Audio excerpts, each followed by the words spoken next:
સાત સમંદર પાર બ્રિટનમાં મર્ડર કરનારને ભારતની જેલમાં સજા થાય એવું પહેલીવાર બન્યું છે. યુકે અને ભારત સરકારની સંધિ અનુસાર જેલ ટ્રાન્સફરનો પહેલો કિસ્સો સામે આવ્યો છે. યુકેમાં મંગેતરની હત્યા કરનાર આરોપીને સુરતની જેલમાં ટ્રાન્સફર કરાયો છે. હત્યારા જીગુ સોરઠીએ વર્ષ 2020માં આડેધડ ચપ્પુના ઘા મારી પોતાની મંગેતર 21 વર્ષીય ભાવિનીની ક્રૂર હત્યા કરી હતી.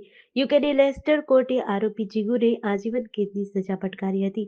આરોપીના પરિવારે ભારતની જેલમાં ટ્રાન્સફર કરવા અરજી કરી હતી. 4 વર્ષ બ્રિટનની જેલમાં સજા ભોગવ્યા બાદ આરોપીને સુરતની જેલમાં ટ્રાન્સફર કરાયો છે. આ બ્રિટિશ એક્સપર્ટ કેદીને લઈને યુકેથી દિલ્હી એરપોર્ટ પરથી અને સુરત પોલીસને સોંપ્યો છે. દિલ્હી એરપોર્ટ પર કેદીના આપલેની વિડીયોગ્રાફી અને ડોક્યુમેન્ટેશન કરાયું હતું.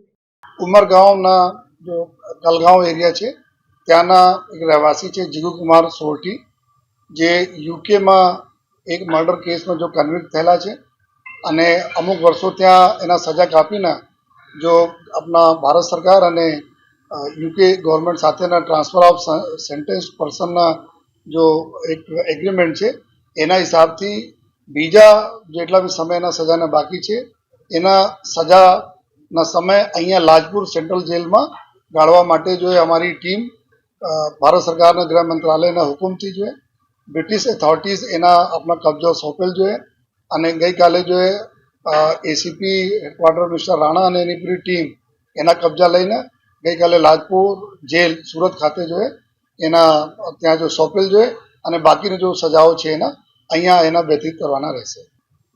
આરોપી એના આપણા જાણવા મળેલા છે કે ખૂનના ગુનામાં આ આરોપી છે જો આપણે ત્યાં જો મર્ડર લિસ્ટર યુકે ખાતે જો મર્ડર થયેલા હતા એના આરોપી છે. એટલા પર સમય જો ઓફિશિયલ ઇન્ફોર્મેશન મળી છે કે બાકીના સમય જેટલા કરવાના છે આ જો જેલ ઓથોરિટીઝના આપણે ભારત સરકાર એના જેલ ઓથોરિટીઝને ઇન્ફોર્મ કરેલા છે. નહીં, એના માટે જેલ ઓથોરિટીઝના હોય છે, જો ગૃહ વિભાગમાં હોય છે તો એના જો બી નિયમ કાનૂન છે આપણા હોમ ડિપાર્ટમેન્ટ એના ભારત સરકાર અને યુકે ગવર્મેન્ટ સાથે સેન્ટેન્સ્ડ વ્યક્તિઓ માટે જો એગ્રીમેન્ટ છે એના હિસાબથી આ અહીંયા આવેલા છે. જીડીસી ન્યૂઝ સાથે સુનિલ ગાજાવાલા, સુરત.